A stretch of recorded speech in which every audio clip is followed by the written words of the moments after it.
সেকালের সিঁদুর পরা।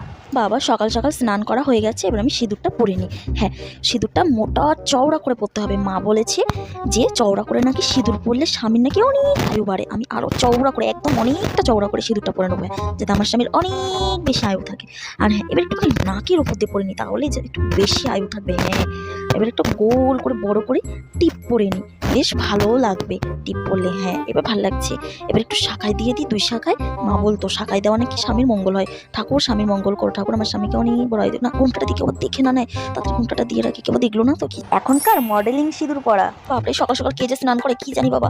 আর এই কানের গুলো, আমার কানটা পুরো ব্যথা হয়ে গেল, খুলে রাখি বাবা একটু শান্তি। উফ, আর এই চুড়িগুলো আমাকে এত জ্বালাতন করে না। উফ, শাড়িটারি গুছিয়ে রেখে দিই আলমারিতে, কে পরবে শাড়িটা? আরে বাবা, একটুখানি সিঁদুরটা পরে নি, স্নান করে এসছি একটুখানি। ঠিক আছে বাবা, এই একটুখানি সিঁদুরই ঠিক আছে। ব্যাস। এর আবার চলেছে নতুন বউ, কোথায় একটু ছবি তুলো, ভিডিও বানাবো।